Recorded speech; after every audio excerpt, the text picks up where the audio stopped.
Universitas Mermadewa. Di sini saya akan memaparkan analisis Journal of Law Business tentang apakah Delaware benar-benar membunuh hukum perusahaan, perlindungan pemegang saham di dunia pasca Corwin. Ada beberapa bidang hukum perusahaan yang sama litigannya dengan merger dan akuisisi M&A.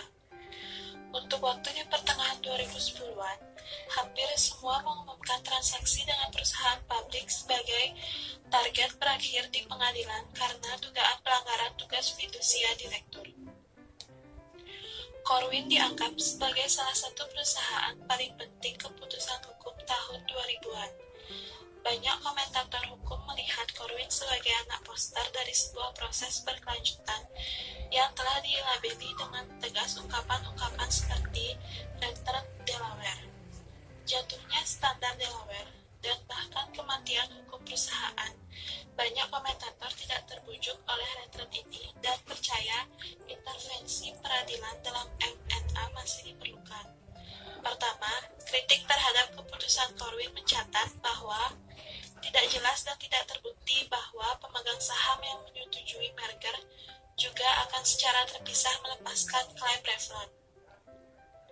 Kedua, beberapa penulis berpendapat bahwa lebih dari kecanggihan, kepemilikan institusional membawa konflik dari berbagai kodrat dan oleh karena itu, persetujuan oleh institusi dapat dengan mudah disalahartikan. Kecanggihan yang diperlukan untuk mengesampingkan klaim Revlon agak berbeda dari keputusan untuk menyetujui atau menolak merger. Yang pertama lebih merupakan hak prerogatif pengacara daripada keputusan investasi murni. Pertanyaan inti yang dituju oleh pasal ini adalah apakah pemegang saham dibiarkan tidak terlindung setelah Corwin? Untuk menjawab tiga masalah terpisah perlu dianalisis. Bagian 1 dari pasal ini membahas masalah pertama dengan menawarkan tinjauan historis dari awal doktrin pengambil alihan klasik kepada Corwin dan keturunannya, mencatat secara progresif penyedotan Revlon secara progresif. Bagian 2 menganalisis Corwin, keturunannya, dasar-dasar doktrin dan kebijakan, dan kritik pada komentator hukum yang dituntut terhadapnya.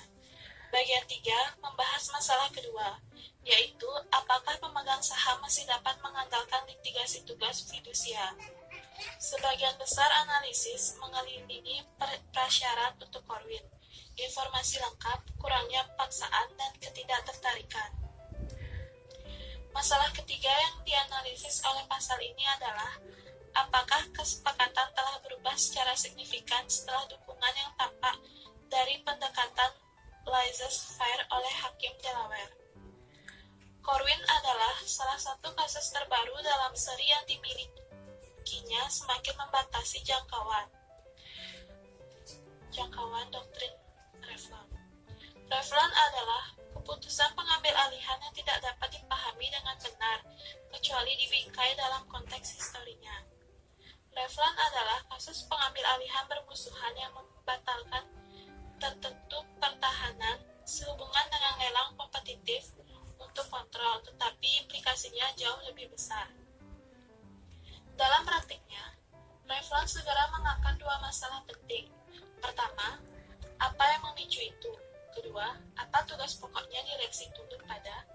Bagi Hakim Delaware, untuk secara signifikan memenuhi syarat Revlon sehubungan dengan apa yang pada awalnya sekilas menyerupai aturan pelelangan.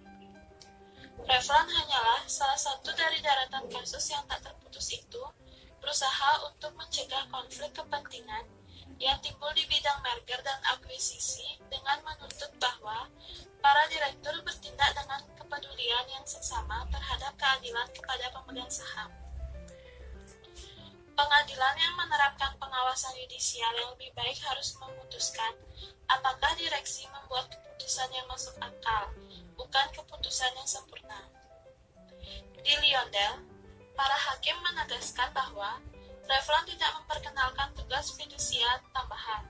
Ini berarti direktur mayoritas korporasi, termasuk direktur Lyondell dalam hal itu kasus, bahkan ketika di zona Revlon, hanya dikenakan klaim yang timbul dari pelanggaran tugas kesetiaan atau kewajiban dengan itikat baik atau keduanya tidak dapat ditiadakan berdasarkan undang-undang. Lyondell berpendapat bahwa untuk perusahaan dengan pasal 102(b)(7 pengabaian, satu-satunya masalah Revlon adalah apakah direktur gagal bertindak dengan itikat baik. Pendapat C&J Energy menekankan Revlon itu lebih tentang pertahanan ilegal terhadap penawar yang tidak disukai daripada tentang menjalankan proses penjualan yang tepat ketika tidak ada penawar lain yang muncul. Bagian 2 menganalisis keputusan Corwin dan keturunannya. Keputusan tentang penerapan Corwin ini tampaknya disahkan oleh kasus Solera yang juga mengklarifikasi beberapa poin interpretatif. Tambahan dan memperluas Corwin. Tren memperluas Corwin terus berlanjut dengan beberapa pernyataan oleh pengadilan konselir. Suara tidak sepenuhnya diinformasikan dan bahwa ada cukup standar tinggi untuk menetapkan materialitas klaim untuk menantang pengungkapan merger. Efek pemegang saham persetujuan atas standar pengujian yudisial bukanlah hal yang baru bagi Corwin. Kebijakan inti yang rasional di balik doktrin Corwin adalah mengurangi litigasi M&A. Di Corwin, Ketua Hakim Strand menyatakan bahwa hakim posisi yang buruk untuk mengevaluasi kebijaksanaan keputusan bisnis dan ada sedikit utilitas untuk meminta mereka menebak-nebak tekadnya pembuat keputusan yang tidak memihak dengan informasi lebih lanjut atau dalam kasus direktur atau saham ekonomi aktual dalam hasil atau dalam kasus pemegang saham yang terinformasi dan tidak tertarik. Corwin tidak berdiri untuk beralih ke aturan penilaian bisnis sebagai otomatis konsekuensi dari pemungutan suara. Beberapa komentator hukum berpendapat bahwa Corwin sendiri yang memberikan dorongan yang lebih besar untuk menantang pengungkapan yang diterima oleh pemegang saham. Paksaan adalah kata yang umum digunakan, tampaknya spesifik dan konkret bila digunakan dalam percakapan sehari-hari, yang mungkin menutupi masalah ambiguitas yang pada pemeriksaan yang teliti terlihat berasal tidak hanya dari penggunaan biasa tetapi dari epistemologis yang lebih mendasar masalah. Corwin membutuhkan pemungutan suara yang sepenuhnya diinformasikan dan tidak dipaksa pemegang saham yang tidak tertarik. Corwin telah membawa yang lebih tepat, set perintah yang lebih sempit yang secara tajam menyimpang dari samar namun berpotensi menuntun.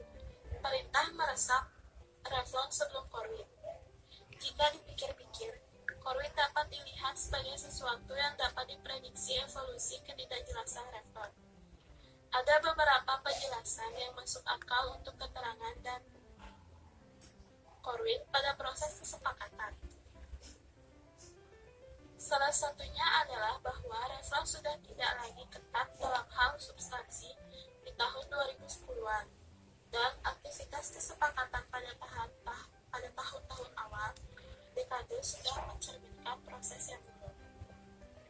Kesimpulannya, ketika litigasi kesepakatan mencapai tingkat yang tidak berkelanjutan di pertengahan tahun 2010-an, lembaga peradilan melakukan intervensi di beberapa bidang untuk mengatasi pelanggaran. Disimpulkan dari kurangnya tawaran saingan bahwa kesepakatan luar bidder adalah produk dari kekuatan pasar sama sekali tidak realistis, karena